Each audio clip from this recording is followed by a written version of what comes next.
Hello, everyone. Hope you all are doing great. And firstly, I would like to thank you all for tuning in with Recro. Myself, Ankita. I'm working as a software developer at Swiggy, and I'm a part of Recro too, which is a developer focused organization. And here we are trying our level best every day to connect all the talented developers with the fast growing startups like Tanzo, Swiggy, CureFit, Uran, and many more similar startups. So today we have Jelani Mohammed with us. He's a tech lead for the web in Zolo, and he has a total 8+ years of experience in the software industry. So before I hand over to Jelani, I would like to give you guys a walkthrough of the platform that we are using. So for this session, we are using AirMeet, and you guys can see on the right hand side, on the right pane, you can see options like raise hand, and you can view all the attendees. And there is a chat section and a question section as well. So for the raise hand section, if we are in a Q&A session and you want to pitch in for something and you want to speak out, so you can raise your hand using that option and I can allow you to speak up, and I'll give you the mic, and it's up to you whether you want to switch on your videos or not. And then we have the chat section. Here you can chat with all the fellow attendees, and we can see your messages as well by me. By we, I mean Chelani and me. We can view that. But for the questionnaire section, I would recommend you all to use the questions section, because we'll be taking up all the questions from there itself, and we can answer them one by one. Also, whenever anyone has put up a question in the question section, then if you feel like you have the same question, or the priority for that question is more for you, you can give it an upvote. So we'll be taking up those questions with more upvotes first. So that's it about the platform. That is the main options that we'll be using, and additional options like you can see at the bottom that you can react to something.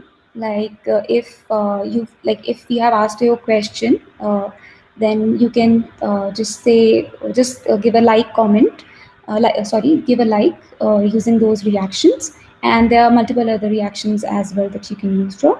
And then if we have to start a poll, we will start a poll as well, and you can see an option to answer those polls in the bottom itself. So now I would like to hand over the mic to Jelani, who will be taking the session on micro frontends, and we'll cover why and how to build these micro applications instead of going with the monoliths. And I believe that this particular topic has never gone out of the picture since the very beginning in 2016. So, Jelani, I would like you to start the session, please. Thanks, Ankita, and thank you, Sana and Ankita, for hosting and organizing this. And good evening to everyone who is kind of joined and everything, and also people joining. Yeah, I think it's going to be an eventful Sunday, basically. Sorry, Saturday, right? Yeah, it's going to be an eventful Saturday. Basically, we have the sessions and then IPL starting, etc. etc. So basically, it's going to be a very good evening, right? So let us start. I think we will cover the what of micro frontends and then why and how as well. So basically, the how part comes from a personal experience. I think which I also spoke about briefly in the previous session when we had an open discussion again on the same platform. You guys, some of you might have attended that as well. So think of it as the explanation or the full-fledged version of whatever that we discussed during the earlier session, right? So yeah, I'm seeing myself. Thank you. So yes, there is echo. Okay, I'm trying to come closer to the mic. I'm just in a closed room, so that could be the reason. Let me start the presentation. Let me share my screen. Right. So cool. Let's start. Right. So basically, micro frontend. It's a, how do you say it? It's a It's a term which is very similar to microservices. We'll also see why it is, how it is, and everything. So this topic is something that has been discussed quite frequently. A lot of people might be using it without even realizing that they're using it. Same like closures in JavaScript, right? We might be using it, we might not know that we are using that same particular thing. So we'll go in depth into what it is, how it is helpful, and everything. So we'll go through that. Right. So basically, my full name is Mohiddin Abdul Qadir Jilani, and screen name is Jilani Mohammed, and the gzipped version, which is very convenient for people, is J. So if you guys, if we catch up later, if you guys want to talk and everything, it's cool if you guys can call me J. So that's much easier, right? And about me, so I've been in web for almost 8 years as of now. In between, I've done a couple of things in mobile as well. When I say mobile, Android and iOS, but primarily I'm into web. And when I started out as a designer. Basically, I was into visual design. So and then transitioned into web. This is right after college. So that kind of gave me a very good edge in all the consumer-facing applications, right? Where design is a particular aspect which you cannot compromise. So in those areas, that kind of helped me succeed in web as well. So I've been worked with a couple of organizations, primarily e-commerce. So I've gone through, except for a little bit of services background, I've been in e-commerce through and through. Currently, I am working at Zolo States, where I lead the web team. So I'm not saying it is a front-end team, but there is a reason why we call it as a web team, because we handle both front-end and full-stack projects. So basically, I am leading both front-end and full-stack at Zolo. Couple of interesting projects, PWA, micro front-end implementation, etc., etc. So a couple of interesting projects. And I've just recently started using Twitter, even though I registered in 2014 or something, but I just started using Twitter again. So you can find me in Twitter as Chilani_M, or I'm active in LinkedIn. So LinkedIn, it'll be my screen name, Chilani Moon, right? Cool. So enough about me. So going forward, basically we'll see what micro frontends is, right? So term seems familiar, right? But let's see what it is, right?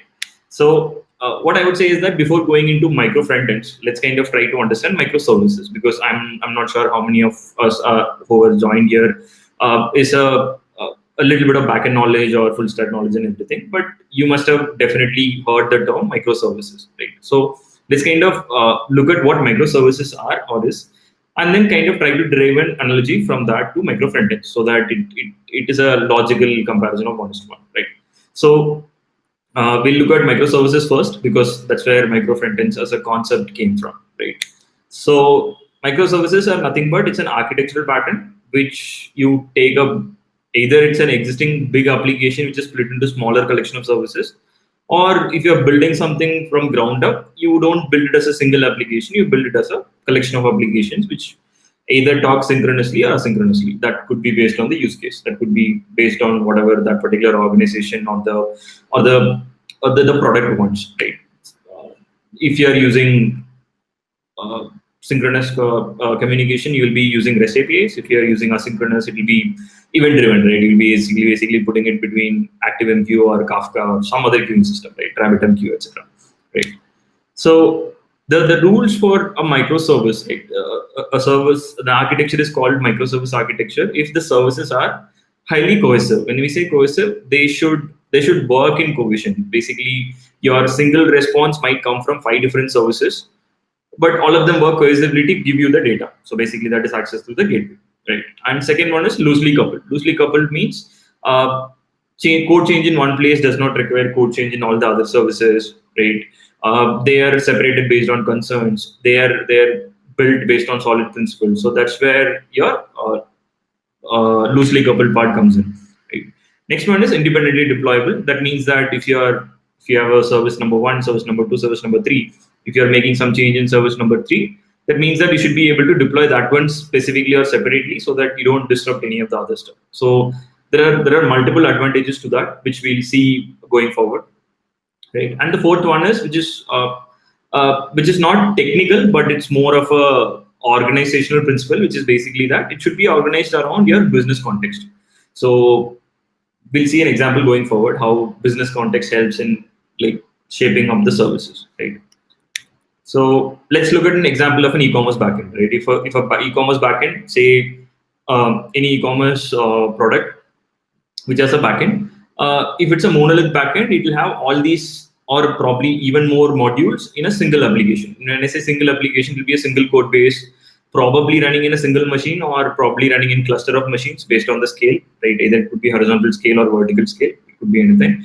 Look at the modules, right? You have user management, you have inventory, you have discovery is basically your search and other stuff. Your catalog is catalog management, SKUs, stock keeping, etc. Then you have your cart, checkouts, orders, and then fulfillment. So orders is basically your payments and stuff, and fulfillment is your last mile delivery tracking, and everything. So this is just a core example of what are the things that could be there, right? Now let's say that if I want to separate out these services, right, it doesn't make sense because if you think about it, uh, when the team size grows, people could be working parallelly on the same code base, so that could be a problem. So what is advised is that you pull them out, right? So you pull them out into separate services where you have a central API gateway through which your requests enter your system, and then after that it goes to whichever service that it wants. So if you want inventory, user management, all of them are separated into separate services, right? So now let's imagine that all these backend services have their own front-end counterpart. Let's say that you have an orders backend which has an orders front-end, which just displays the list of orders. Same thing goes for your cart. Cart APIs are in a cart backend service, and then there is a front-end application for a cart which just displays the shopping cart, products, etc., etc. It might have its own functionality features like increment, decrement, quantity, remove the product, apply coupon code. It could be anything, but assume that there is a front-end counterpart, right? And again, those front-end counterparts or front-end services are again highly cohesive. That means that they could talk to each other. They could build. They could combine together and build something or show something together to the user. Loosely coupled. That means that you have your separation of concerns as it is. Your cart is in cart application. Orders are in orders application. And then again, independently deployable, which is basically you can deploy each and every front-end service independently. And then organized around business context. That means that if you could create 1:1 for your backend, that means you're following the same architectural blueprint, right? Your business context or your product context is still maintained there. And one other addition here is that those front-end services are either composed either at build time or runtime, right? Now, backend services might live separately, front-end services might live separately, but for user experience perspective, it has to be stitched together and served to the user, right? So that is why we either compose them at build time or we compose them at runtime, right? So if these things are happening, right, the top ones are the rules which is related to microservices, and then we have composing layer on top of it. We have micro frontends. This is micro frontends. The implementation can be of any number of methods or any number of types, but if something follows this pattern, you have micro frontends architecture, right? So again, looking at the definition, it says collection of micro apps which are composed either at runtime or build time, so that the user has a one cohesive experience on the browser, right?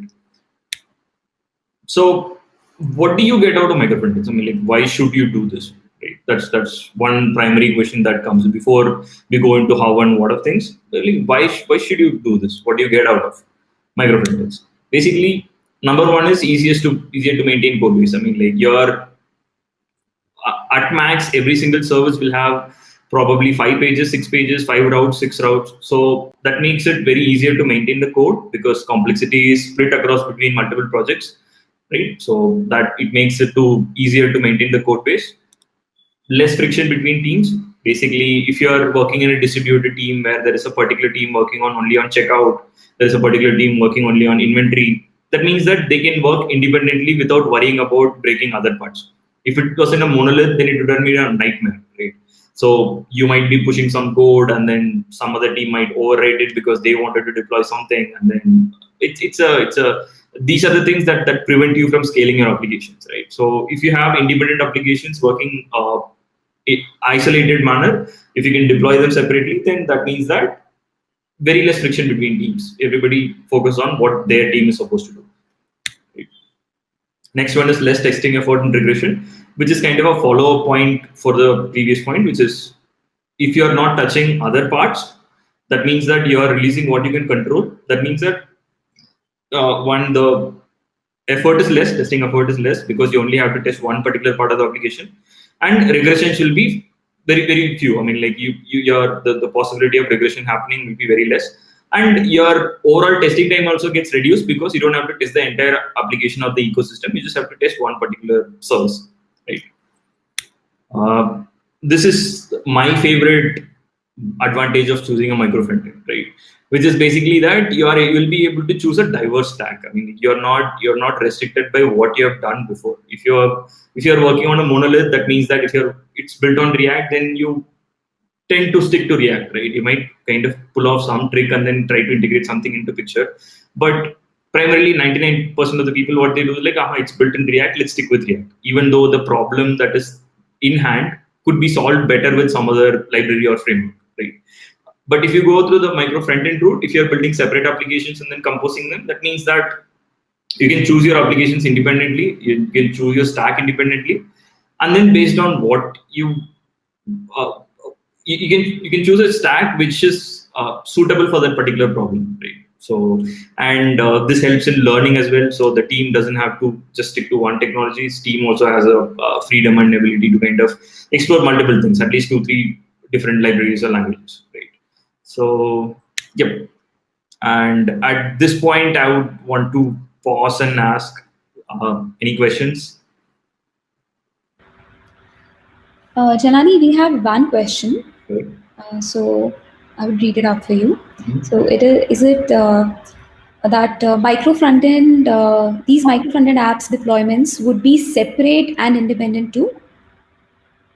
Yeah, I mean, like, see, basically, if your deployment can happen in multiple ways, right? A simpler deployment could be just building and then putting the files in S3, right? That could be the simplest option. Or if you have a pipeline setup and everything, you might push the code, you might have GitLab or CircleCI or something, building and pushing the code.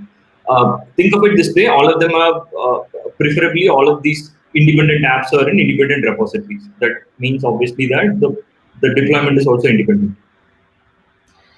So we have another question. So it's again from Dhrubesh.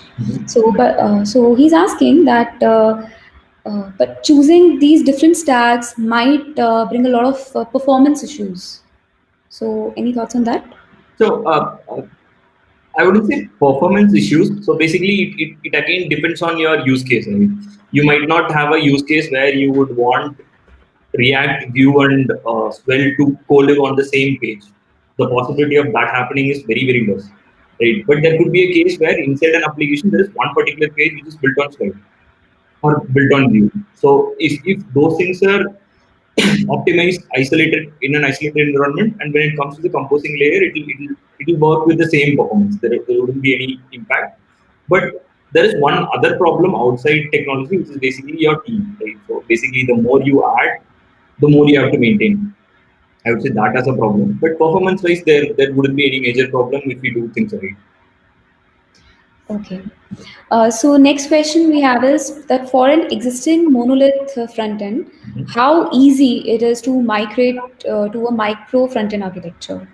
Got it. So basically, this is something that I went through, or I would say going through in the current setup and day and age as well. So basically, uh, it is very fun because you're breaking something into bits and pieces, something that is already built. You're not working on new requirements, so you know what to split, how to split. So that way you have a bit more sense. But the problem is you might have to maintain two different code bases till a particular amount of time, right? For doing that, there are multiple approaches that we'll see in the upcoming slides. But I would say that it's easier if you're allowed to keep the old system also till a particular time, and then you're adding things to the micro front end piece by piece. If you're doing that, then it's easy. But it cannot happen in a overnight or like in a single short transition. That cannot happen because you'll have a limited bandwidth and everything. Your team can split one service by one service, right? Even if we kind of take the e-commerce example, for example, right? So let's say that you have your the CRM or something which handles your coupon codes as a one particular part, and then your user management as one particular part. So if you have bandwidth, you can start working on two things parallelly. But if you don't have the team bandwidth, then you'll have to work on one thing, move it to the new setup, and then pick up the other item, and then move to the new setup. And then so the overhead will be higher on the first application because you have to build the composing layer, you have to build the infra and everything for the first application that you write. basically first micro app that you write. Once that is done, then rest of the things are just you just build and integrate. So that will be easier. I would like to add in something here, because they are asking whether, like, how easy it would be to migrate. So it Okay. also depends on the code structure of your existing monolith application. So if you already have developed it in such a way that there's a proper separation of concerns, then I believe that it'd be easier for you to migrate to microfragment architecture, because then it'll be easier for you to work on each service at a time. Yeah, right. So basically, it's just that you have a big palace that you just want to move it to small row houses. Think of it that way, right? So you just have to make sure that you take one particular room, take all the items in that particular room, move it to a separate house, and then lock that room away. So that Mhm. nobody goes into that room. That's exactly what you'll be doing, So I believe that question is also answered. right? So next question that we have is with the most upvotes is, how would routing work in this case? Like for separate applications, there'll be different routing. So how would that work? Got it. So there are two ways of doing that. One is there are two possibilities, right? When you are building something like this, it could mean that you just have only one application per page, or it could be more than one application per page. So that's the primary separation that will come into picture. When you are saying that, okay, I want to go to a page called slash home, that means that the home page could have header and a sidebar and a main content page. Right. In this case, it could be coming from three different apps. In these cases, I would suggest that keep the central layer, right? So basically, the composing layer that you have to let that particular layer handle the initial routing. And once your JavaScript boots, then obviously, whichever application that you're on, it can pick things up and then start showing things as it is. Right? So I think it would be better if we kind of go through that example for this particular question. So because it's too early to answer it in a correct manner. Okay, so moving ahead, next is, are there any scenarios where micro frontends do not apply? In other words, any cases where monolith architecture would be more suitable? Yeah, I mean, let's say that if you're building something for a POC, or let's say even not for a POC, if you're building a smaller application that you know that this is going to work in isolation, I don't have to worry much about it, then you don't have to overcomplicate it. So this is basically monoliths work very well if your application is large enough that uh, distributed teams are working on it. Think of it that way. Let's say that you have, even if you have like 6, 7 developers in front end, like if you want to make sure that okay, 3 people or 2 people work in this, 2 people work in this, and then 2 people work in this, then it makes sense to build things in such a way. Right? Otherwise, it doesn't really make sense, because if you're going to have a single team work on single thing for next probably 1 year, then you don't have to do anything as of now, right? Because front end changes or at this scale is it wouldn't be that much. So basically, choose micro front ends. Basically, if you see that, you know what, I'm going to build a very big application, that means that I'm going to have probably more than 7, 8 developers working parallelly on the same repository. That means that then it means that okay, it makes sense to split it. Then also it depends. This could be one particular condition. Second condition is like what sort of experience we want the users to have. If your users are going to work with a similar context of things, then you don't necessarily have to split it. Right? You can still have it in the same repo and then same project in Codebase and then do it, or you can do it in a very minor or smaller ways. Right? Probably instead of going for a full composing or full micro frontend, you can have two applications but open one application in iframe in the other application. Right? That's also a possibility. I think those answers are probably, it might open even more topics for discussion once we go through the slides. I think it's way too early to get into that. So I believe that is answered for that. So the next question that we have is, so what happens to the analytics which we have on the app Mhm. that will be present on all the micro applications? So your analytics will not be present on. There are two types of analytics again here. If you're just looking at your GA at a page view level, then you would have it in the central layer, because the central layer will have access to all the routes and route changes. So you can have it in single place so that you don't have to go and add analytics to every single app. But if you are using something for event-driven analytics. Let's say that if you're using Google Events or Google Analytics events or CleverTap or Mixpanel for doing analytics based on clicks and other stuff, then you might have to integrate separately, but you can send it to the same, you'll be sending it to the same analytics account, right? So for them, it doesn't matter. So they wouldn't even realize that it's coming from different applications. So next is that is there a one-to-one relationship of a micro frontend with a particular microservice? So it kind of helps if it is not a set rule, but I would suggest if you could find something like that, then it'd be easier because the reason why I'm saying that is that basically if you're working on a microservice architecture system already, if your backend is already split into microservices, that means that in your team there are people who have responsibility towards each and every service, right? There could be two people working on this service, two people working on that service, right? Now, you as a developer or us as a developer or a front-end engineer, basically, uh, our life becomes easier if we kind of keep it at the same blueprint as backend because obviously you would want new APIs or API changes or anything. Then you know whom to talk to and then whom to get things done from. So that's been my experience. But what happens is like if you want to introduce some intermediate application which doesn't have a counterpart in backend, then backend has to figure out where should I put this API in. They have to put it in some service, right? Or either they have to create a new service. Then again it becomes one to one.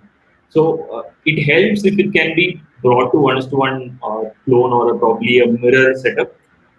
But it's okay if it's not. It's not a set rule. But the advantage of having that is that your development process becomes easier, not just for you, for backend as well. Okay. So Janani, we'll take up just 5 more questions and then we'll continue with the presentation. No. So what is the relationship between micro frontends and the components of the web? Okay. So basically, your components are your atomic structures, right? Whatever atomic items that you have in your page, you can call them as components, or you can group atoms into molecules and then call them as a component or a container, or however it is. That is more related to your design principle. So if you have your own design system or your component library, in those cases, your button could be a component. A button could be a micro app as well. That's also a possibility. So basically, let's say that if we create a button using web components, Shadow DOM or web components or anything, so then this button, you could call this as a component as well. At the same time, it's a module or an app as well. Right? So, but if you do it in React, then it doesn't really make sense to create a React application for just a button. Right? So this is a major difference. You keep components at a level where you can reuse it everywhere. You keep apps in such a level that okay, I can either use the same components or different components to create a particular structure of an app. It has to be meaningful. It cannot be a single item or a single card saying that okay, this is my micro app. That doesn't fall into micro frontends. So simply put, your component library is not a micro frontend. The component library is a component library. What you create isolatedly or independently with your component library, those could be micro apps or micro frontends. Okay. So next question would be, what if there is a role-based authentication, then how to handle it? Yeah, very good question actually. So again, so if you take RBAC, there are 3 types of access, right? So you have basically view, read, write. So read, write. Yeah, basically somebody can access the page or not. If they can access the page, what all they can see, and if they can see, is there any chance or any item that they can edit or something, right? So in these cases, if you have a centralized auth control, that would help you to whether to allow this user to enter this page or not. Those can be handled at the route level itself, right? When it comes to your Authorization. yeah, toggling a button based on particular role, right? Whether I should show this button or not. Let's say there is a create button. Whether this person, whoever has access to create, they'll see that button, right? Those cases, you have to handle it in the independent applications. So what I would say is that if you are going this route, it actually makes sense to build a smaller JavaScript library or an SDK, saying that as an npm package or internal private repository package or something, which could do this for you, so that you can use that package across applications. All you have to do is that it could as simple as be an higher order component in React, right? Which is shared across all React applications, or it could be a simple DOM manipulation library that you create, which can be used in all the applications where you pass the permissions for a particular route and then it will give you a config of what to show and what not to show, right? So route level stuff handled at composer level, independent elements handled at app level. So that's what I would suggest. Jelani, when you said that we can create a higher order component so that to share it with all the React applications, what if all the applications are not in React? Because as Yeah, you said that it can have a diverse stack, so we can have applications in Vue, Angular, React, or any other framework or library. that's right. So basically, at the end of the day, what you want is that you want a JavaScript function, right?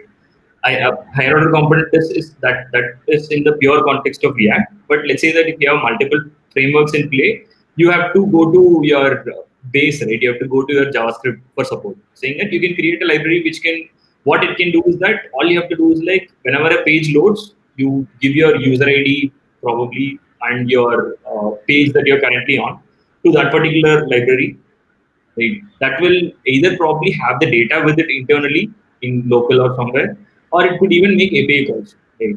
Or you could probably have a BFF layer in between. So that layer could tell this particular applicational component that should you show this or not. Okay. So I think that's answered. Right. So next question is that what do micro front-end apps look like in version control, and are there any different repositories for different micro front-ends? Yeah, I would suggest doing that because in my experience or what we have done, it's we've kept everything in different repositories because at some level you will be tempted to move to monorepos, but do it only if you are, how to say, you're comfortable and you know what you're doing, because otherwise it could become a dependency management problem. So if you go into monorepos, what I would suggest is like at least if you're exploring or starting to do stuff, if you don't have like probably more than 8 to 10 front ends, keep them in separate repositories. It's fine. It's not really a problem. Okay, so I'll be taking only two more questions now, and rest of the questions will be taken up later. So last two questions are: what do micro front-end, how micro front-end apps work with server-side rendered application? Okay. So basically, this is something that I'm also still exploring. I don't have a very definite answer of doing things, but there are different methods, right? So you could make that happen. Right? If your independent applications are server rendered, let's say that I have a header, I have a sidebar, and I have a center content. If I ask for HTML from the header app, if that header app could give me HTML, then yeah, it's all well and good. We can do server side rendering. But uh, if there is a possibility that when I'm calling that, it's either not responsive or it's not able to give that HTML, then that could be a problem. So uh, your server side rendering comes into picture for your consumer facing applications, right? In those cases, what I would suggest is that group things in such a way that whatever that needs to be rendered in server, which would be probably your catalog and then SEO information and everything, keep them in one place. Right? Your central layer could take care of your meta content, meta info, and all the other stuff, your footer and everything, and one single application which can give you the products by HTML. Right? This is one way of doing things. There are other way of doing things. Let's say if you are using web components, you can there is a possibility of flattening those items into HTML and then rendering it. Uh, I have different methods, but I don't have a solid answer of saying that this is what you should do because I'm also exploring this at the moment. I'll probably write about it or come back to you guys once I figured out the correct way or whatever that works for me. Jalani, I would like to add something in this question. Like you may or may not answer this, as you said that you are also exploring.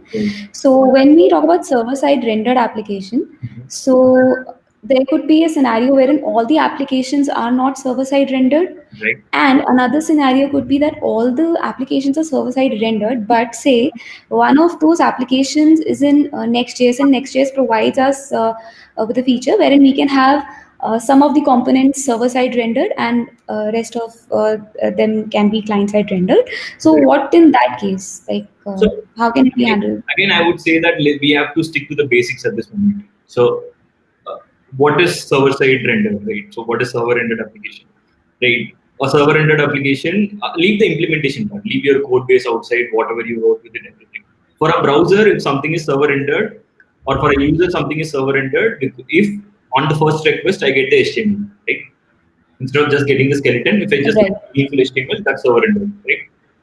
Right. We don't really have to worry about whether it's written on Next or this or that and everything. If you can have a web server running for those independent applications, and those independent application, if I hit a GET request, it could be just be a curl request. If it could hit a request and it could give me the HTML, I can compose it together and I can show it to the user in the central layer. Okay. So the last question for this round would be, how do you aggregate multiple apps into one? Will you be will you be discussing your experience? Will you be discussing your experience of integration or aggregating multiple applications? Yeah, so basically, I would probably talk about in the upcoming slides. We'll talk about different methods for implementing micro frontends. That would definitely include a composing layer. That's what the aggregation layer, as you call it, right? I prefer to call it composer because you take multiple applications. You either put one of them in a bucket and then show it to the user, or put three of them in a bucket and show it to the user. So we'll be seeing already available methods which are currently there, and then we'll also be seeing one particular method which worked very well for us in the. Okay. That's the how part. When we get into the how, I think that will be answered. I guess. Okay. So let's move ahead with the presentation. Cool. Okay. So yeah, again, coming back to this part, how can you implement microcontents? Right. So to be honest, there are multiple methods. To be honest, you guys might realize that when you're talking about some methods, you might be realizing that yeah, I'm doing something similar, but I didn't even realize it. That's when I said that we might be doing it without even realizing. Or you might have seen applications do that, but you would not have known because it's done so well that you would not have noticed or realized anything, right? So there are examples for that as well. So these are the high level, probably you can say that methods. Basically, one is proxy dApps, iframes, you know iframes, what it is and everything. The oldest trick in the book, that's iframes, and the second one is third one is frameworks. Frameworks are nothing but there are frameworks which are written to kind of help you organize your apps, serve them efficiently, and also we'll be seeing about that. Not in detail, but we'll see what it is, advantages, disadvantages, etc. And we have web components. Yes, when I said you can also create web components for, let's say you have your form wizard, right? You can create a web component for your form wizard and have it work as an independent app, right? The last one is DOM slot rendering. This is the method that I'm going to be talking in detail because I feel this is somewhat novel, right? And probably I might have to come up with a better name, but as of now, this is what it is. Right. So let's kind of go through one by one, not in so much detail, but at least to get to know what it is and how it is. Right. So proxy dApps. Proxy dApps are nothing but independent applications running on isolated servers, but it is served under a single domain name. Right. So you could probably have xyz.com. xyz.com could have one application running for the home page and probably have one application running for the checkout page. Right. This is one common trend that used to be followed probably 2 years back, or even in some cases even now. Right. For the performance of your application, you split that into multiple applications. Right. So something like that. So again, a small example for this. Let's say you have your e-commerce application, which has two major sections. One is your discovery platform, which is your home page, listing page, property details, etc., etc. And then you have your user dashboard. User dashboard is nothing but you can do your profile management, order management, reviews, ratings, all those stuff, right? Now, if you kind of look at a single application, it will have discovery, checkout, dashboard, all of them in a single code base under a single domain and everything, right? Now, if I split it into different applications, I can have slash products route to go to a different application served in or running in different port or running in different server. I could go make the user go to for slash checkout. I could make them go to different port, different server running in different application. The same for dashboard app. Now, if you guys see what is the key point here is that you're splitting it based on routes, right? Saying that, okay, if the user goes to this route, send him to that particular port, or if he goes to some other route, send him to that particular port. Now, these two ports might have the same app running probably for scale, or probably could have different apps running. Right? When I say different apps, it will look and feel the same, but the code base could be different, repositories could be different. Right? So usually this can be done if you're using Amazon or AWS for your hosting and everything, you can do it at ALB level, or if you have Nginx on top of your web server, if you're using Node as a web server, If you can put Nginx in front of it and then do the routing. And if you're using Docker and Kubernetes, you can do that there as well, right? So there are some points, which is basically there is no composition here. So that means that there can be only one app per screen, because since you handle everything at a load balance or a route level, there can be no composition or aggregation in this case, right? And independent deployments, yes, you can have independent deployments. And horizontal authentication, which is because your auth is dependent on your, if you're using front-end session management, that means your cookie or local storage, that means that it's tied to your domain name. Your domain is still the same, so that means the user who's authenticated here will be authenticated at checkout as well, right? If you are doing on backend as well, at the end of the day, it goes from the same. You'll be storing that JWT or some other token somewhere on front end only against the domain. So that will also be the same. And there cannot be any direct communication between the apps. So basically, since there are no applications in the same page, there is no need for this as well. But even if there is a requirement saying that if I do something here, something should happen there, it cannot be reactive or it cannot be direct. You will either have to pass it through query params when it goes to the next screen, or you pass it to backend and then fetch it in the other application, right? So this is one. I'm sure a lot of applications which you see out there implement this pattern because it is advised, right? So even if you look at your, you might have a React application which will have a separate bundle for your user side of things, or probably a discovery side of things, and a separate bundle for your dashboard and other side of things, right? That also falls under the same category. They're proxy apps. It's the same app split into two different parts, and then the user is sent into two different places based on the route, right? This is very common. That's why when I said that we might not even have realized that we have done this, and this falls under microprinting, right? And second one is iframe composition. This is very similar to the first one, which is basically your applications are running in different domains or different servers, but you do not use load balancer or anything here. Here you open different iframes, saying that I could be in one frame, I could be in one page which can have one iframe, or I could be in another page which could have two iframes. It could be anything. For just as an example, if you can have a catalog page, catalog application shown in one iframe, or probably this could be the primary application. This doesn't even have to be an iframe. But the shopping cart, you can open it in iframe, right? That's how it'll look. Just a fun fact: all of us use Gmail, right? If you see the Gmail inbox page in desktop, your Hangout session or chat section, right? That particular area is an iframe. It doesn't feel like that, right? When you see that or when you use it, it doesn't feel like it's an iframe. But when you go inspect and see that, that's that particular box on the left corner or bottom left corner of the page, it's an iframe. Right?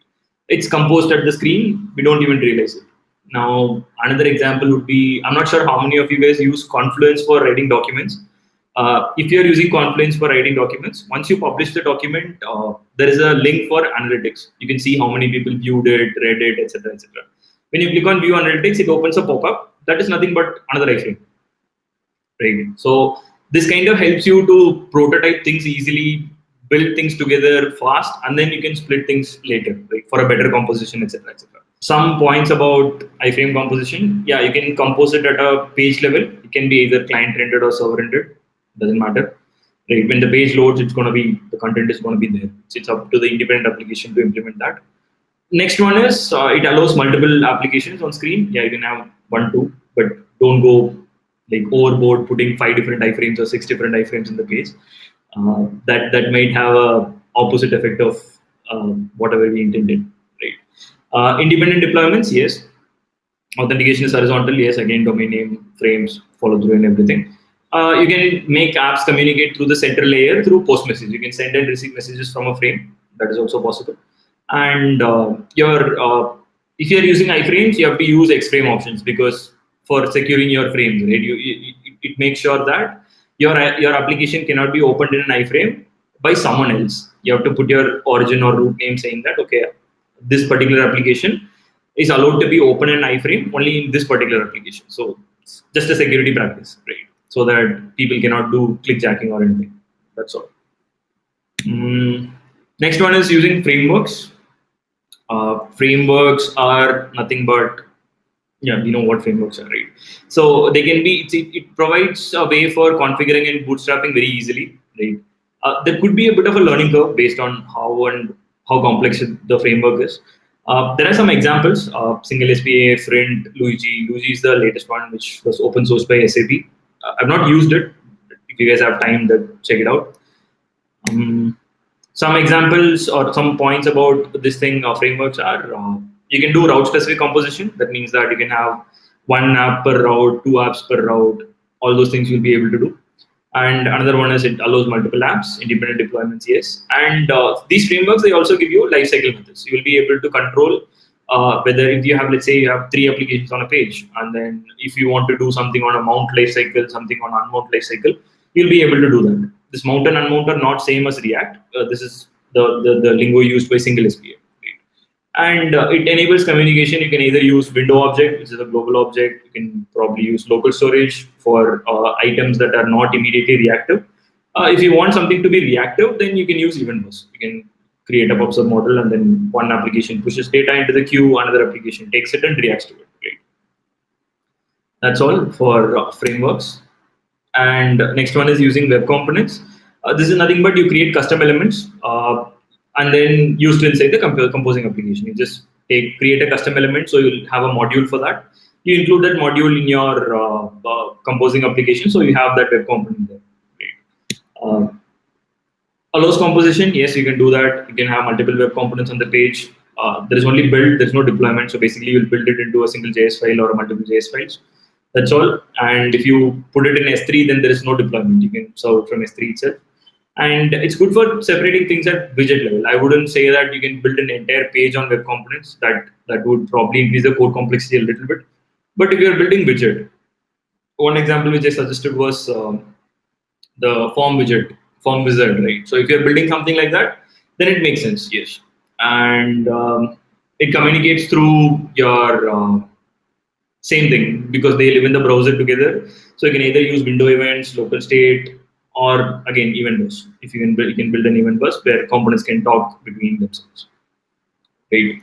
So yeah, I think we can take a pause at this moment before we go further into the last option that we have. Sure.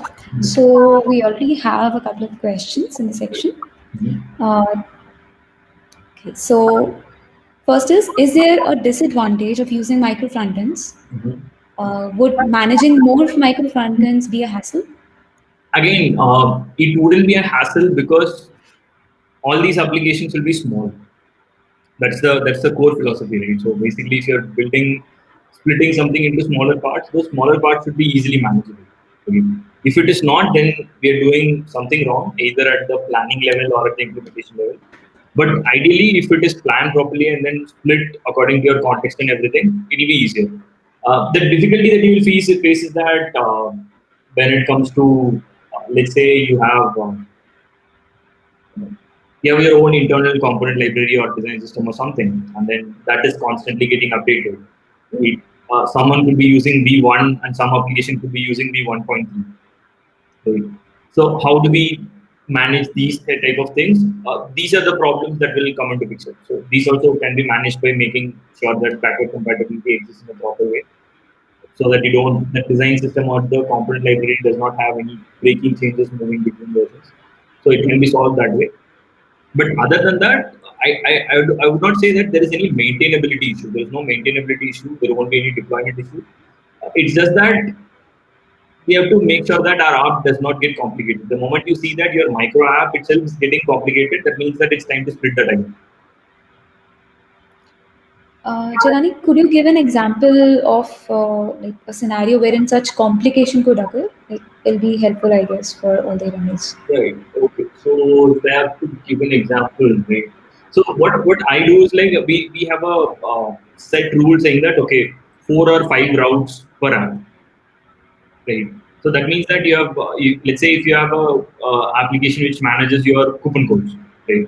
It could be creation, editing, analytics, reports, etc. etc. So at any point in time, we have to make sure that the logical split that you have done is not complex. If you take inventory as an option, inventory as a whole option as a separate front end, might be bigger because your inventory again goes into your product categories, subcategories, attributes, your facets, your product details, images, all those things will come into picture. Now, then when you see that okay, this app is growing, then it will be again it's time to look inward and then split that. Okay, I have an inventory application which has become bloated. Now, what can I separate it out from there? The immediate thing that I see is like your images. Your images doesn't have to be there anymore, right? You can split your images into a different application, right? Your uploading, managing of images. The same goes for categories. Okay, if your category management is becoming so much difficult, then you take category, subcategory, product type, you separate them into a different application and put it there. Right? At the end of the day, all of them are available at a button click, right? If somebody wants to see that, okay, I'm at a product page, I want to see what category it belongs to. Again, you can do multiple methods here. I can show, but give a button that show category. That show category can open a web component showing categories. It could open an iframe showing categories. It could be opening my own implementation showing categories. That doesn't matter. Right? So basically, you have to keep an eye on for so that the moment you feel like okay, this is becoming difficult, so then you split it again. But the possibility of that happening is very less because you would have gotten it right the first time. It's not a difficult thing. Okay. So next question in line we have is how the service worker things work for like caching in the micro frontend architecture. Oh, okay, got it. So when you say service worker caching, right? So um, they work very well when you are in a independent, isolated environment where you have a single build structure and everything. Right? So what do you cache with service workers? When you say caching with service workers, there are three or four major items that you cache. You cache your build files, your CSS and JavaScript files. Like number one. Second one is you cache your Images. images, assets, icons, etc. That one. The third one that you might be caching is your API response. Right, saying that okay, if a request goes out for this particular route, you know what, do a cache first here. Right. The second and third option doesn't really differ for any micro frontend implementation. You can have a service worker in the single central composition layer. Service worker just listens to your file formats and then API endpoints and then does things in the browser itself. So you don't have to worry about that anyway. But if you're looking to cache your build files, right? That's where things get tricky because there you cannot just put things saying that you start caching all the start.js or start.css. Then what will happen is that you might be releasing probably 5 releases in a month, and each release could have like 15 JavaScript files, and all those JavaScript files will keep getting cached. Your storage will go out of memory. Right? So you have to do things intelligently there, where you have to tell service worker saying that if you're using Workbox or if you have used Workbox earlier, we can ask Webpack or Rollup to tell Workbox saying that okay, for this version, these are my files. You cache these files. So when that happens, we automatically remove the older version files, and then we start caching only these particular files. Right? So that's how we can do it. You might have to build an abstraction on top of it. Let's say here, if you have 5 different applications, that means that there are 5 different set of bundle files. So we might have to build a utility or a abstraction on top of it saying that you have to pass this data to service worker somehow. If the service worker gets that information in a JSON, then it can do whatever it does. You have to figure out a way to give that information to the service worker. That can be done when you're running build. If you're doing Jenkins for build, you can extract from there. Even if you're running local builds, you can write a script to extract things from there and then put it in a public folder. Yes. Okay. So the next question is, so Webpack 5 introduced module federations. How effective is that? So I'll probably be slightly touching upon that because it's not fully out yet. Probably we can do one more detailed discussion on how module federation works later. So one thing which I kind of feel about module federation is that module federation would solve the problem of incremental apps. Right? So basically, it lets you refer things from one app to other app. That's basically what it does. You can take modules or routes or files or whatever from one app to another app. Right? This means that there could be a point in time where how do you say it? When you're prototyping things in a rapid manner, you would not always get time to create your central component library or a design system or anything, right? In those cases, what we can start doing is that we can start creating saying that I'm on application one. My application one has card, button, and form field, right? Now, when I'm going to application 2, if I want to reuse the same thing, there is no concept of component harvesting from now on. If once federation comes into picture, usually what we do is like we'll say that no, okay, let's build this application first in a proper manner, and from then onwards we'll start harvesting components into a separate repository or a separate package or something, right? Uh, you wouldn't have to do that going forward because you can start referring to components from one application to another application directly. Right? Uh, it's how do I say it? It's not very well tested out and tried out. Whatever POCs that we are running, it's all working and everything. But it could have real world implications because let's say if you have 10 apps, you have components spread across between 10 apps. The dependency tree or the dependency graph would look like a spider web. Right. App 1 could depend on app 3 and 4 for 2 components. App 4 can depend on app 5 and 6 for 2 components or 2 modules. That could become a problem. But it's too early to say that's the correct answer. We'll see. I mean, like we can run experiments, we can run POCs. Once we get a proper use case or proper things that how it can be used to the advantage of things, then we'll probably get to know that. So. But it's going to be one of the good features for when you're building something in a fast manner. When you're doing rapid prototyping, that will definitely help you. Okay. So I believe that answers the question. Next is, how do you do caching of assets and manage cache bursting of freshly deployed micro app assets? I didn't get it. Could you please repeat? How do you do caching of assets and manage cache bursting of freshly deployed micro app assets? Okay, so basically what I did was like, or what I even prefer doing was like, you have your caching services, right? Let's say if you're in AWS, if your bundles are in S3, what you can do is like you can immediately put a CloudFront in front of it, a URL in front of it, which handles the cache at the CDN level itself. It doesn't actually matter whether it's a new application, old application, or anything. So whatever previous things that we're doing for a single applications, all those things still apply to all these apps as well. Like if you want to put, if you have Cloudflare on top of it, if you want to route it through some other caching service, or if you want to build something on your own, that all still applies. Caching, there's no change in that particular methodology. Okay. So the last question we have for this round is, what do you mean by a diverse stack? Can you provide with an example? I believe, Krishna, this question was already answered, but Jelani, would you like to add something on this? Yeah. So basically, what I would say is that I think I would ask that person to wait for like another 10 minutes. The example that we are going to see or the method that we are going to see will answer for itself. Right. Yeah.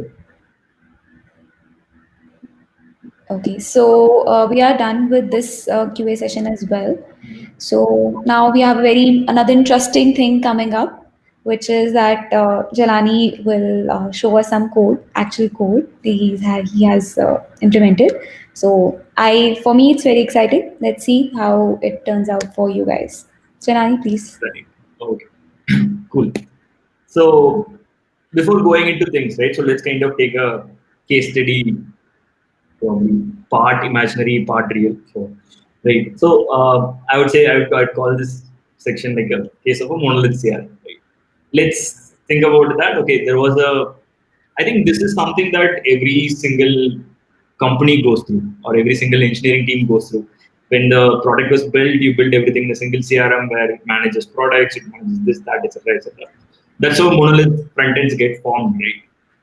So all the modules are built in single application, single code base, probably written in some old framework language. Angular 1.x is just an example. It could be probably something. It could be just jQuery based as well.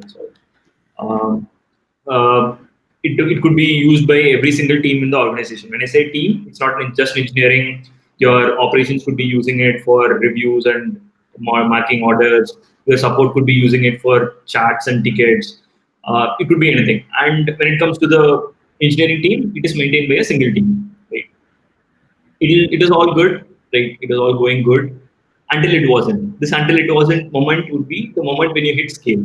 Let's say that company or that particular organization or whatever Right. So what happens is that, let's say if you hit a scale where you either see increase in orders or increase in demand, or you see the increase in operational complexity. It could be anything. A scale problem could be either that or this. Right?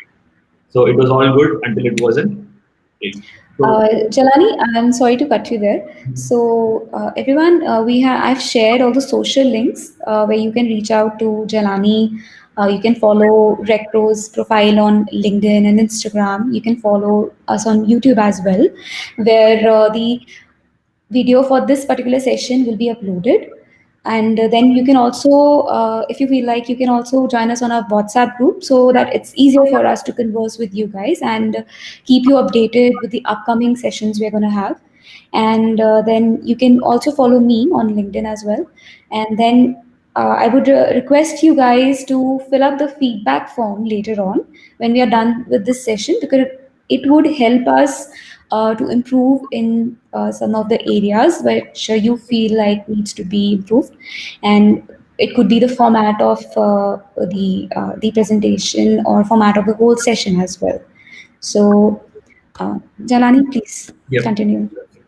Got it. So basically, new problems start coming in, right? When you have monolith problems. So monolith CRM or monolith code base. So these are the problems. New modules and features, there will be constant influx of requirements saying that we need this, we need that, we need this. Right? QA will start taking more time because it's a single code base. Even if you change something in header for something else, you'll have to test the whole flow, at least like 60% of your critical flows that you have to test. More and more production bugs.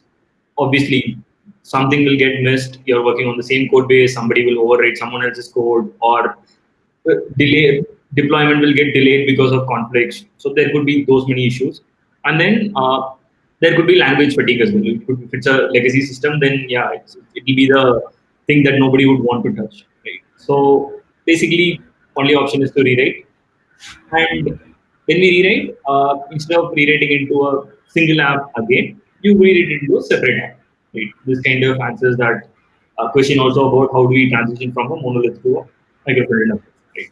So the reason for doing this is, again, we've already discussed this in detail, but again, more control, smaller apps, independent releases, and ability to experiment with frameworks. Right? Cool. Now, when we go into the actual how of things, when you start doing this, what are the major steps in the architecture? What are the things that you should be worried about or concerned about? First one is splitting the apps. Splitting the apps is that we talked about keeping a one-to-one clone of backend. So if you can do that, well and good, your life will be very easier. Right? Even if not, it's fine. You just have to figure out what works for you. Next one is building them separately. That means that you might have separate build scripts for each of the applications on a rudimentary level. Or if you have a pipeline setup, you just have to clone that pipeline to all the independent repositories. Right? So it could be a repetitive work, but yeah, it becomes a part of process. When you create a repository for a newer application, you put your environment, you put your YAML configuration and everything there. So that becomes part of the process. Then next one is create a composing layer, which is a central application which will compose apps based on config or routes or anything. Right? Then fourth one is you have to try and figure out a way to render the apps based on the config. So these are the four major steps. How do I split? How do I build? How do I compose? Or how do we create the central layer? Or and then how do I render the apps? Right. So let's go one step ahead. How do I split the apps? Right. You have to create smaller apps. That means that the app that you split cannot have a bundle of 1 MB. Right? That means that your app is so big, right? Or it cannot have, like, logically looking at it, it should have one module alone. If you're doing category management, do only category management. It's fine. If you're doing image upload and image manipulation, do only image upload and image manipulation. It's fine. Right? You have to create smaller apps like that. And next one is split based on context or service. So context is category is a context. Checkout is a context. Cart could have a backend service. You might be building a front end for that. So split based on that. And so third point is that it has to have it's good to have its own BFF.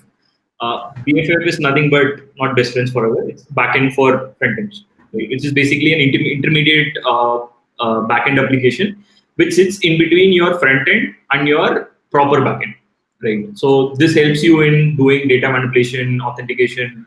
If you want to do some caching, etc., all those stuff, you'll be able to do that. This has its own wide range of advantages. Sorry, advantages. I would definitely suggest having it. It might be a bit of an overhead while writing code, but it's very useful. Right? Fourth one is bundles are pushed to S3. The reason why I'm saying S3 is that you don't have to run a web server for serving content. That's all. If you have it in S3, right?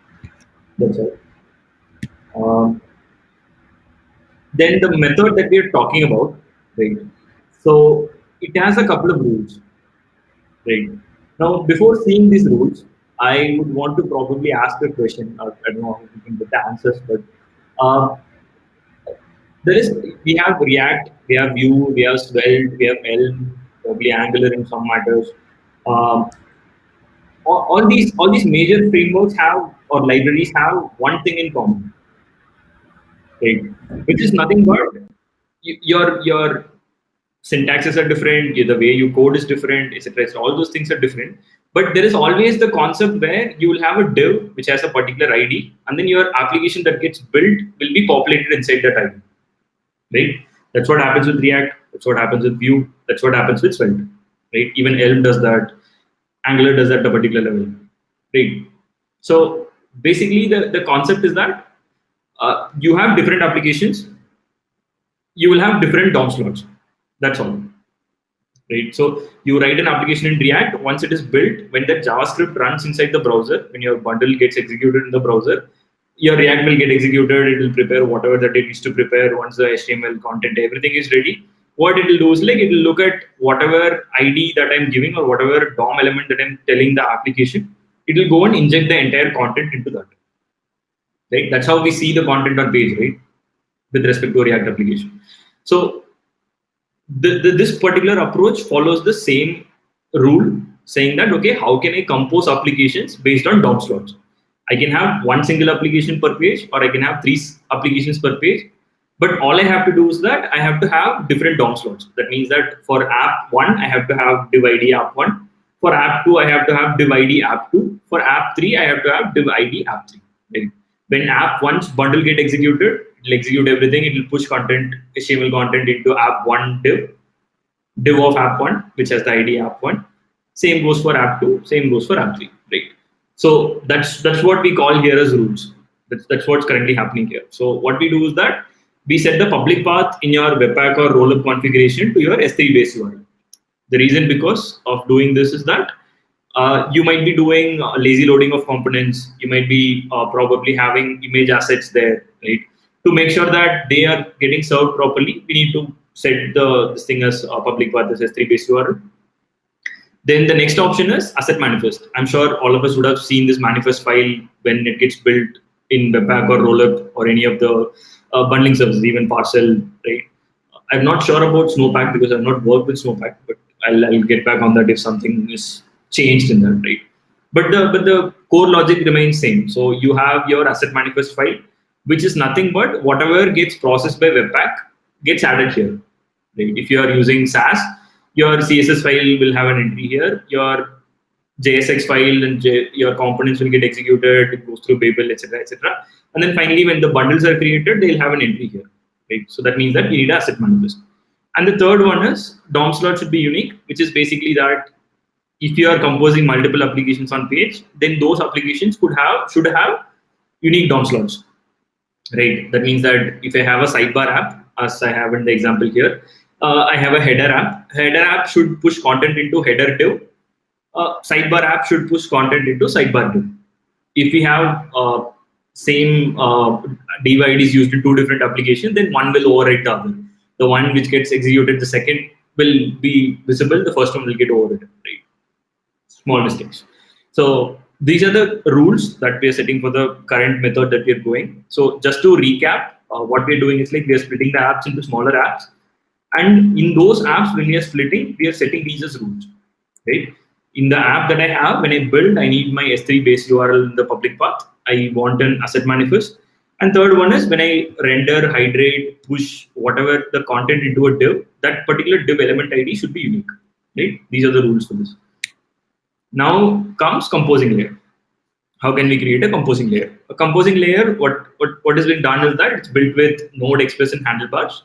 Node and Express, you guys would know, it's a Node.js. Express is the middleware for Node, and Handlebars are nothing but templating engines. Handlebars lets you create templates on server side very easily. You can probably replace this with Nunchucks or Jade. They're very similar. Right? And next point is we have wildcard route matching for each app. That means that the URL that we have, right, /cart, /home, or /products, that will decide what app to render, right? Whether to render one app or to render multiple apps, right? And fetches page configuration based on route on each load. So that's again same thing what we're doing. And then renders the app using templates. So the same templates that were created with Handlebars. There are two types of templates here. One is root template, another one is page template. Right. This is a terminology from Handlebars. I think you guys would understand when you see this. Right. Your root template is nothing but your skeleton markup of your entire HTML. Right. And your page template are nothing but smaller divs and items, which you can probably loop, put conditionals, etc., etc. And then that will be rendered inside the root template. Now, to give a clarity, if you guys see in the body tag on the left side, once the body tag is opened, you will see triple curly braces, body, and then close triple curly braces. Right? So that is nothing but that's a placeholder where page template will be filled into root template before sending it to the browser. Right? So root template, we have it because it's easier to maintain common things, right? Header, footer, head, foot, all of them remain same for all the applications. So that's why we have it as a root template, and each and every page template will be different, which will render nothing but, as you can see, it will just render divs. It doesn't render anything else, right? So you have your root template, which renders your JavaScript files and CSS files, and then you have your page template, which renders just the divs, right? So now, looking at an example of route configuration. Now, if you guys remember, I said that fetches page configuration for each route, right? That means that if you see the example here, I have one route called home, which has the following apps. I have a catalog app, I have a cart app, I have a header app. That means that whenever I visit my site /home, it has to render 3 different applications, right? So each of them has its own DOM slot, it has its own source URL. Source URL is nothing but my S3 URL, right? That's all. And all of them have same configuration, different values. Right? Same thing, I have a cart page which has 2 different apps, right? If I have only one app, it will have only one entry, right? This configuration, this is not set in stone. You guys can configure it in any way that you want. You can add more information, probably abstract it in another way. That's all possible. This is just an example, right, of what we're going to do. So this is how my configuration object looks like when I try to render my page, right? Right. So what another important aspect, right? So another important aspect is how do you communicate between 2 apps? Let's say I have a product list and then I have a cart on the side. When I add a product to cart, it should show up on the cart page, right? So how can I make this happen? Right. Unfortunately, I don't have an example for this, but when we share the repo link and everything, I'll make sure that it's there. But to give an example, what we can do is like we can set up an event bus. An event bus is nothing but your pops up pattern inside the browser.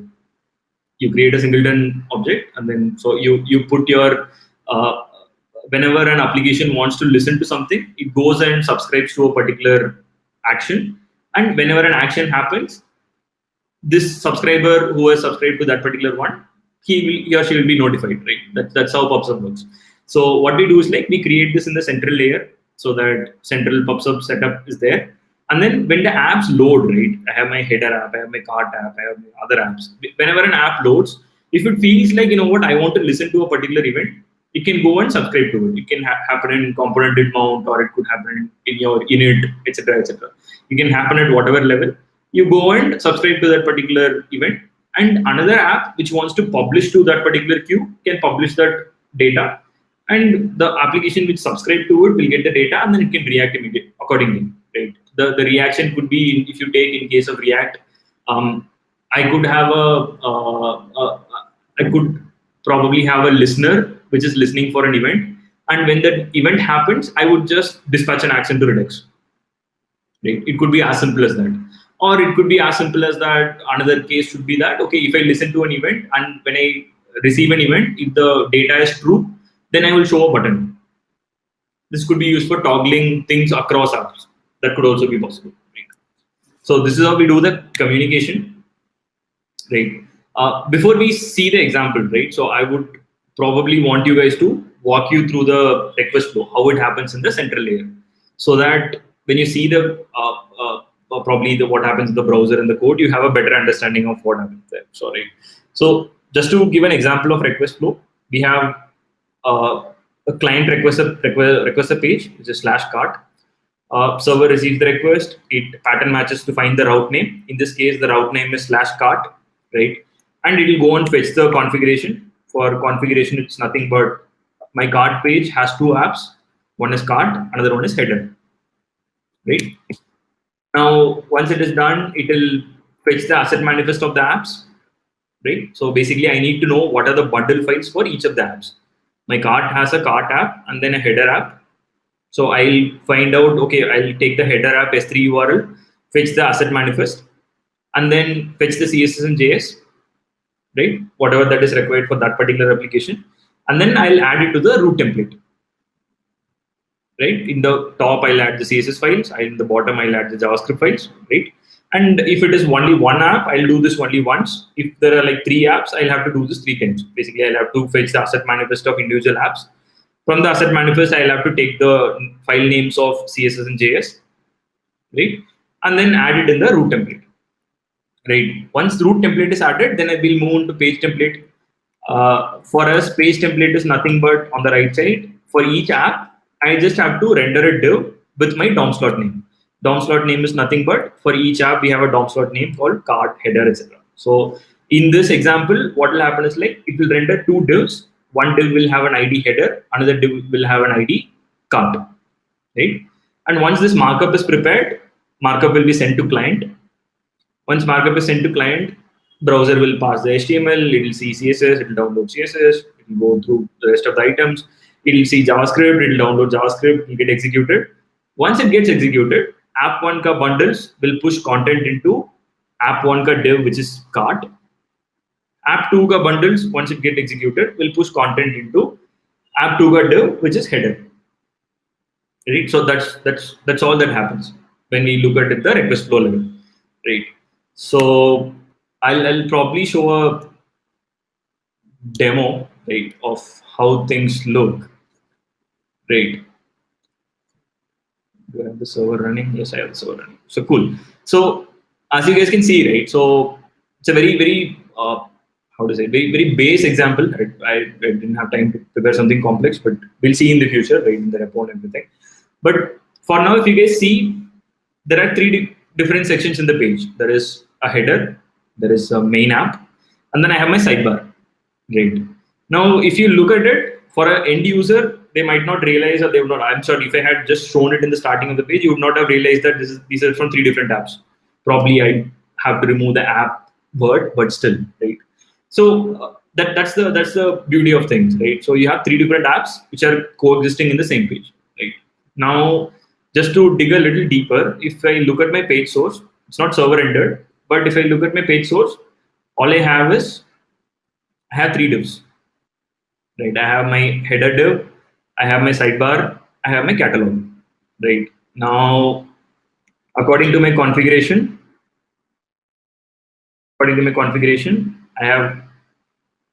I have each of these applications built separately and then living in somewhere in S3 along with the asset manifest file. So now if I look at my request flow once again, it will probably make it much more clearer.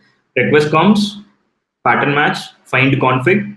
If it's a single app or multiple apps, you do the same operation, which is go to S3, fetch the asset manifest. S3 is one option. Even if you have a web server running, it's still fine. From the asset manifest, you split CSS and JS. And then once you split CSS and JS, import it into root template, and then go to page template. Page template will render your DOM slots. And markup is sent to client. Client loads the files and then shows the application to the user, right? That's exactly what's happening here. So when I refresh, all these things happen the same way, Right. Now, if you guys can see in this one, I don't have any CSS in the apps. That's why there are no CSS files. But if you could see, I have my main bundle of, on all of them are built on React. But yeah, for simplicity's sake. So I have my, this could be bundle from catalog. These two could be a bundle from sidebar, and these two could be bundled for header. Now, touching upon the point of the last question that we received in the previous Q&A session, right? What is diverse stack? How does it help? Right? What is the sense there? Now, assume that you want to build this in React, build this in Vue, and build this in Svelte. I mean, like, you would not want to introduce that sort of complexity, but I'm just saying that as an example, right? It could be just, instead of home, I could have about page, which is built on Vue. I could have a contact page, which is built on Svelte, right? That's how it helps, because it relies on the simple fact that all my JavaScript frameworks and libraries, what they do is, like, at the end of the day, they give me a set of files, which are my bundle built files, and these files, when it get executed, they'll inject the content where I tell it to. I just have to control how it injects the content and where it injects the content, right? That's how your diverse stack helps, right? So you can have, basically, in my opinion, if you're building something that is analytics heavy, or if you want to build a lot of charts, real-time data and everything, I would suggest Vue.js, right? So that your slash analytics page will have an application which is built on Vue.js, right? But the end user would not realize it. He would not even know. But for us as engineers, it will be very easy to separate applications based on context and then keep things where they are, right? So yeah, this is the example, and I'll just probably give a quick walkthrough of the code, right? Um, I'll not go to all of them, right? All of them are very similar, so I'll just go through one of them, right? So I have my sidebar. Inside my sidebar, so this says this is the sidebar app, right? This is my app component. There is nothing else. This is all same. Rest of the stuff are same. You guys know, right? So I have my sidebar, right? I export it, and in my index.js, what I tell is that you take the app component and you render it into sidebar. That's there as of now. You can do anything from here onwards. You can have multiple components living here and everything. So there could be an issue of sub routes. If you have different routes inside micro apps, then it would not be a good idea to compose them. You have to keep them separate for separate pages, but that we'll see later, right? So same goes for my header. If I look at my header, I have my app component. This is just header app. I have my styles of how it should look, size, fixing, and everything. This I have done it in my independent apps. You can do it at the composer also, right? If you want to build a system and then give it to your product manager saying that you can build your own page, you can keep it at a composer level where you can have a config stored in DB saying that, okay, this page has these components and these are the styles for these components. That also would work, right? And in this index.js, I have my element that it should render is header, right? I think so on and so forth, right? That's pretty straightforward. Now let's look at the composer. Composer, nothing but I have my base route as router, Vue router, right? I think it will be clear if you guys have experience with Express, but even if not, I'll just walk you through that. So I have my router. I have a parameterized route, which is nothing but slash whatever that comes after slash home, cart, etc., etc. Right? And once somebody comes in, I'll get the route data. So route data is nothing but I'll take the source URL and then I'll fetch my asset manifest from there. Source URL, we got it from configuration. From asset manifest, we'll get CSS and JS, right? We'll process it and then we'll keep the CSS asset separate. We'll keep the JS asset separate. And then we'll pass it to our renderer, right? So when we pass it to our renderer. Our renderer does nothing but it will take all the config and then it will render a template called home. Right? I have a template called home. Home does nothing but it will go through each of the apps, irrespective of how many apps that I have. It will render those divs. Right? Now let's have a look at our main file as well. Our main file does nothing but again it loops through apps, and inside that it will find CSS files. And for CSS files, you have to put link tag. For JavaScript files, you have to put script tag. For that, we have a helper called get resources, which does things based on file names or file types. right? So that's how we have our CSS and JS coming into the page, and we have our placeholder for body, which will be replaced by my page template, and then the content will be sent to the browser, right? So yeah, so that's how this whole thing works. Now, going to the next step, challenges. What are the challenges? Sharing components across apps. If you're in the same framework or library, somewhat easier, but if you are in different levels, different libraries, then it becomes much more difficult. And then building a configurable composer, right? So you have, the more configurable you keep your composer, the more flexibility that you will have for having different apps in the same page. And another one is horizontal authentication. There was a domains could be different, so that could be another problem. And role-based access and security, how we can do this. I think we discussed all these things earlier. And effective communication, we figured it out with Event Bus, right? So those are the challenges. And what could be the next steps, right? What are the steps that could come up after this? Server centering with composition, that is one area that needs to be looked at, because whatever we discussed works very well for internal applications, but if you need server rendering, this method does not work. So that is something that I'm currently working on. We'll keep you guys posted. And module federation with Webpack, how does it work? How we can leverage it for the current ecosystem and everything. That is something that is being figured out. And performance size and optimization, right? It's simple, right? A simpler problem that we have here is that if I see I have my all these three are built on React, and each of these bundle has React and React DOM in all of these bundles. It's not necessary, right? We can probably pull it out as externals and then include it in the page before these applications get executed and everything. So we could do something like that. So that's also being figured out.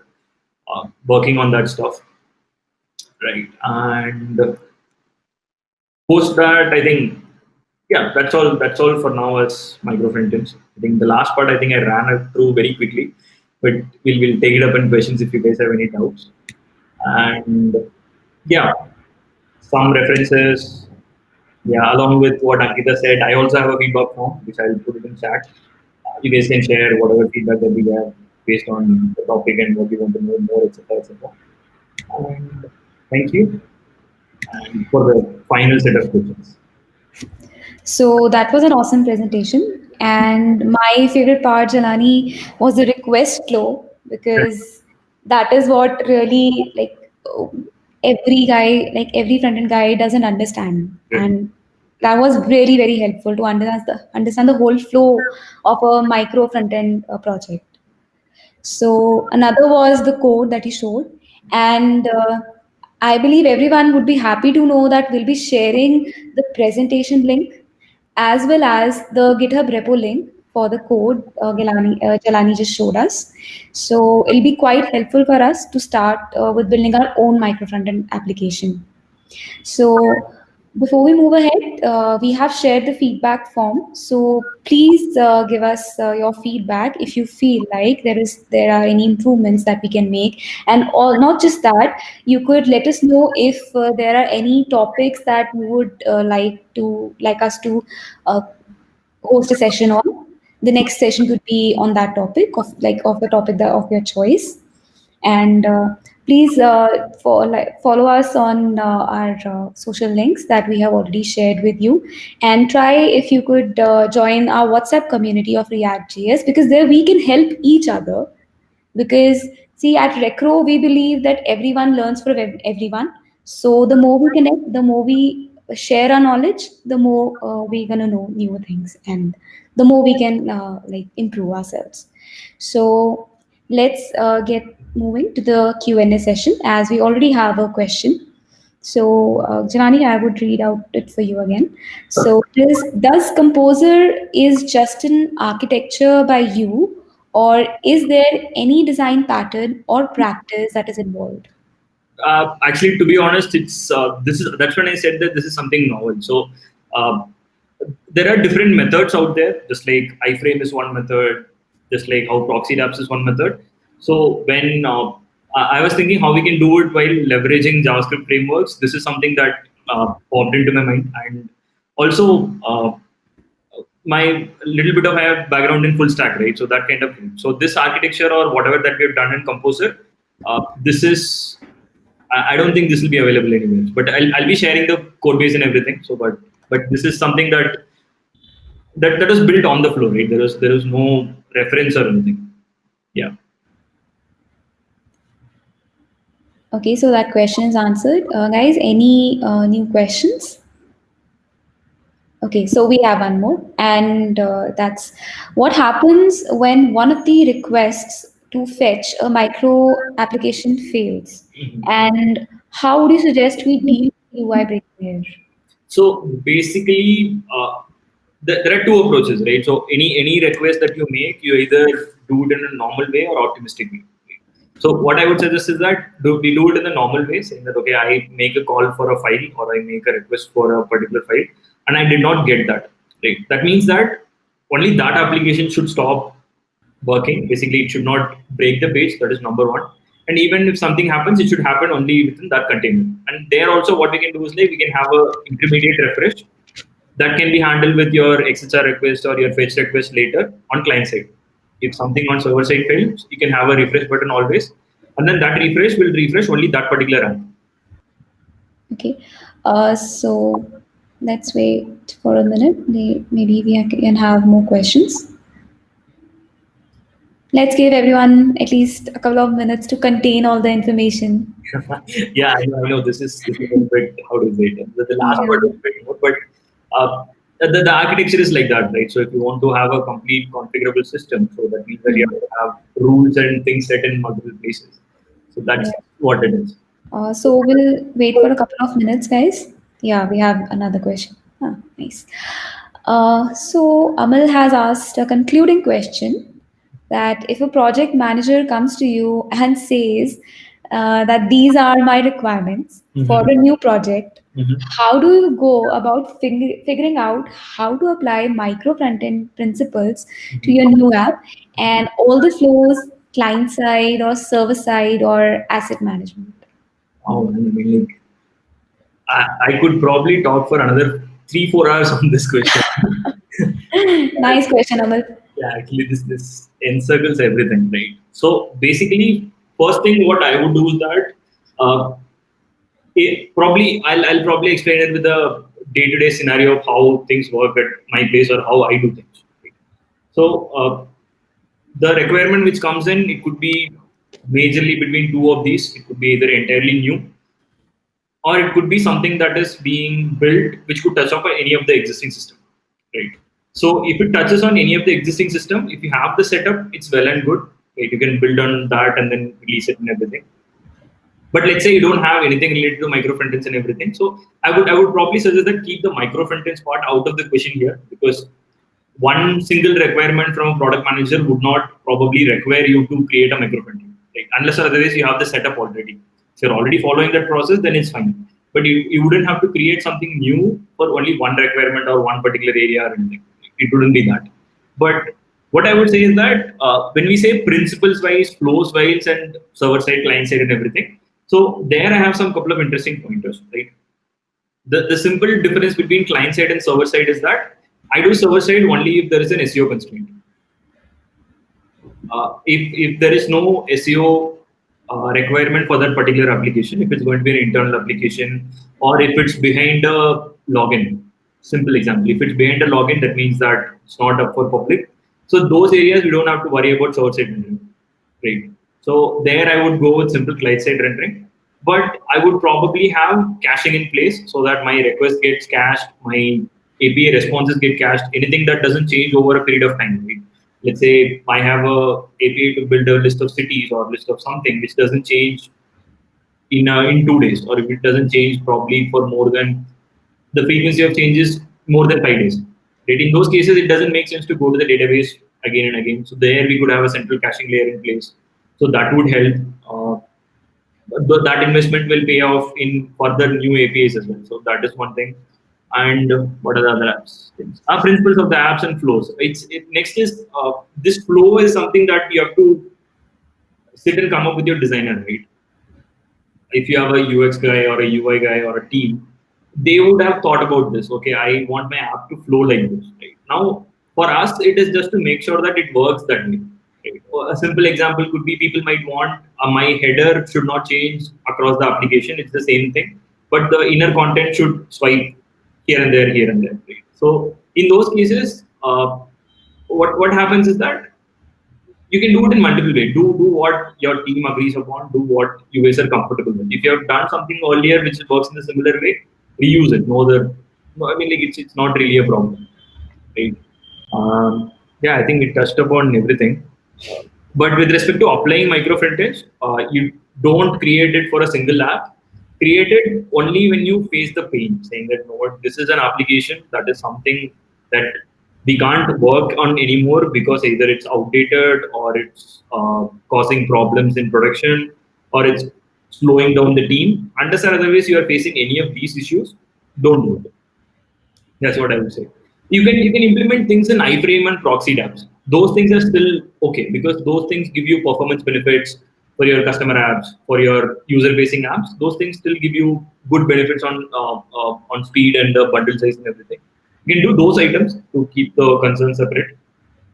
But other than that, don't take that call based on single feature or a single application. So I believe that is answered. So next question that we have is, how would the app injection work when micro frontends, in your example, are different repositories? And would some changes be required at the build level? Yeah, so basically build level, to be honest, currently I have in production I have they're running like what 10 different apps in a single domain or a single window, right? Not on the same page, different pages, sometimes on two apps on same page, etc. But all of them have their own independent repositories. We follow GitLab for build and CA and everything, right? So the process is the same. It's just that you have to use the same file and then change environments for that particular application, and rest of the configuration is same. What we have done is that we have a checklist basically. If you want this, want to create an application which needs to be integrated to the composer as part of micro frontends, then your app should have these things. The primary things that we saw are the three items, right? Your public path should be the S3 URL. Your DOM slot should be unique. That is number two. And third one is your asset manifest. Whatever changes, whatever things that we have discussed on the presentation, those are the required or mandatory items. Other than that, there is no changes in build. There could be changes in build if you prefer that, you know what, I don't want to do S3. I want to probably do it from my web server. I want to put a single proxy web server which will fetch items based on folder name. If you want to do something like that, then you will have to push the files to that particular server. Right? Those things might change. Here, whatever that was shown is with the constraint or with the example saying that JavaScript files will go to S3, not anywhere else. If it goes anywhere else, then you will have to change your build structure. That again, it's an architectural thing based on case-to-case basis. You can do this in multiple ways, right? Okay, so again, that's answered. So guys, any more questions that you have? So I believe that's it. We do not have any more questions coming up, but even if you have any further questions, guys, you can, we have shared all the social links with you. You can directly reach out to Jalani. We have shared his Twitter handle, Instagram, LinkedIn, everything. You could also join us on our WhatsApp React.js community. And we'll be sharing the GitHub repo link and the YouTube video as well. So you can go and follow us, Recro, on YouTube, because this is not just the session we'll be putting up there. There are already a lot of other sessions that we have conducted, and I believe that'll help you a lot. And we'll be coming up with more interesting topics, and that can happen if you share your feedback with us. You can suggest us more topics and which are of your interest, and please give us a feedback if you feel like we have to improve anywhere. And Jalani, I would like to thank you so much for contributing to this open source learning community started by Recro. Yeah, it's my pleasure here. I think it's a really great thing, right? So Community and meetups have always been very close to my heart. At least that's what I've been going to do for quite some time, and it's a very good platform as well, right? For people to come together, learn from each other, discuss. It's a good thing. I think I would say thanks to you guys for organizing this, right? Yeah, and there is a Discord server as well, right? For Yes, we do have a Discord server as well. Sana, can you share the link, please? Or no worries, we'll be sharing the links with everyone who attended the session over the emails. got it. Yeah. Cool. So And thanks again. I saw Yeah. someone mentioning the slides and everything. Yes, I think along with once I get the repo ready and everything, I'll share the PDFs of the slides as well. So Yeah. Everyone is already so much excited for that. I can see in the chat section. So thank you so much, Anani, for volunteering for this. And I would like to request all the attendees also, if you guys want to speak up on any of the topics of your choice, then you can connect with Sana and me, and we would be more than happy to have you guys as a speakers. And since Jelani said that he'll be working on other on more on enhancing this micro front end applications, like by using Webpack 5 module federation and other stuff. So maybe we would do another session with him in future. I believe that we will do. yes, we will. I might be putting some pressure on you, Jelani, but that'll be a great thing. Actually, that's good in such a way that, right. So I won't get distracted or move away from this. I'll probably be spending at least next couple of months on microfronting. So I think there'll be a good amount of stuff that will come out because as a principle, I love this concept. So that's why I'm also spending this much time in kind of figuring it out and then sharing it and everything. It's a simple thing, right? I think it's a front end thing. It's a if you take it in a very this way. There used to be a slogan in for a bike ad, I guess. It used to say that why should boys have all the fun? Yeah. It's a similar. So basically, why should backend have all the microservices? Correct. That's front end. So that's the inspiration behind this. But yes, there is a very good possibility, or in the coming probably month, that we'll have a follow-up session. Oh, great. That sounds great. And I'm very happy to see that you are so much enthusiastic about this.